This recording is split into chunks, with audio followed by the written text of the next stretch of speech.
Hello friends, I'm Akash, and this is your News of the Week for the week of January 29th to February 4th, 2023. I'm Akash Rakoti, and let's get right into our first story of the week. An ice storm affecting the southern America over the past week has killed at least 10 people due to icy roads, canceled over 1,000 flights, and leave over 500,000 people without power. You know, this has actually affected my hometown of San Angelo, Texas, where temperatures have reached in the low 20s compared to the normal temperatures around this time, which would be in the 40s and 50s.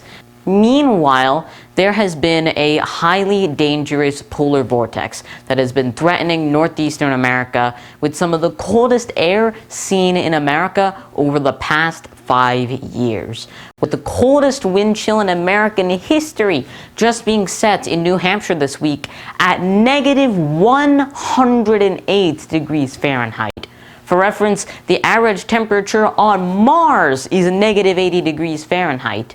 So the fact that this area is colder than Mars is simply incredible. And it's a sign of just how dangerous this is. Temperatures in the Northeast are currently regularly ranging in the negatives or the single digits. You know, these are dangerous and life-threatening temperatures, and I strongly urge anyone in this area to stay inside and be safe. Let's take a look at our next story of the week. On January 30th, 2023, a suicide bomber in a mosque in Peshawar, Pakistan, exploded, killing 101 people and injuring at least 220. The mosque was located inside a high-security police compound that the attacker made through without being caught. Around 300 to 400 police officers were praying that afternoon when the bomb exploded, and 90% of those who died were Pakistani police officers. It seemed that the Pakistan Taliban, an Islamic extremist terrorist group with ties to the Afghani Taliban, claimed responsibility for this terrorist attack. The Pakistani Taliban, alongside other terrorist organizations, has been involved in an insurgency in Pakistan since 2004. This bombing was condemned internationally, especially as the attack took place inside a place of worship. My condolences to the families of those who were killed that day, and my hopes that the injured will recover from this attack. So, let's take a look at our next story of the week. On February 1st, 2023, American football legend Tom Brady announced his retirement from the sport after 23 amazing seasons in the National Football League, or NFL. Brady joined the New England Patriots team of the NFL at the age of 23 after being selected in the 2000 NFL Draft, and almost immediately became a key team member as the quarterback who would bring the Patriots to their first ever victory at the Super Bowl in the 2001 season. You know, that is actually pretty incredible, and mind you, this is only the second season Tom Brady has been a member of the NFL. So the fact that he's done this early is incredible. And it's not just that.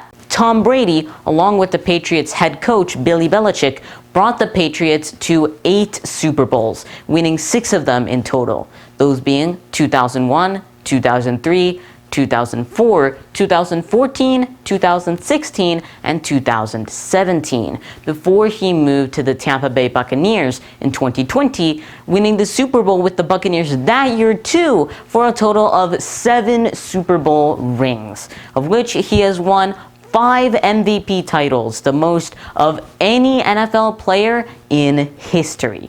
And it's not just that. Tom Brady has also achieved 3 All-NFL MVP awards in 2007, 2010, and 2017.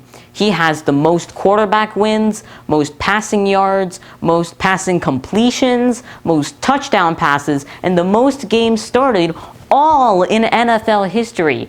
Now he is 45, and Brady has won nearly every single record a quarterback could possibly achieve.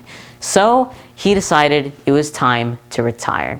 Brady did announce his retirement last year, but decided to come back a month later, and now he's saying that this time he's retiring for real. He announced his retirement through an Instagram post on February 1st. Brady announced that he'll be joining the Fox Sports commentary team as their lead commentator. And you know what? In the end, Tom Brady is known as the greatest quarterback in NFL history, and his achievements will be remembered for generations to come. So, let's take a look at our last story of the week. The current world #1 tennis player, Serbia's Novak Djokovic, won the 2023 Australian Open men's singles tournament, tying with Spain's Rafael Nadal for the most Grand Slam tournaments won by one player. 22. Seriously, 22 is incredible. And you know what? Here is the story of how Djokovic came to this point. He won his first Grand Slam title in the 2008 Australian Open, breaking a long-running streak of victories from either Switzerland's Roger Federer or Spain's Rafael Nadal at the Grand Slams, and being what would be the first of 10 total Djokovic victories at the Australian Open, including this one. The only other time one player has won 10 victories at one Grand Slam series is Rafael Nadal, winning 10 victories at the French Open. Now, Djokovic defeated Greek player and world #3 Stefanos Tsitsipas 6-3, 7-6, 7-6 to win. And when it comes to the women's singles, we see Belarusian player Aryna Sabalenka, who won the women's singles this year, winning her first Grand Slam title, this time against Kazakhstan's Elena Rybakina, who has been established before because she had won the 2022 Wimbledon Championships. So that is all of your news of the week for the week of January 29th to February 4th, 2022. Thank you all so much for watching, and I'll see you soon in another News of the Week. Goodbye.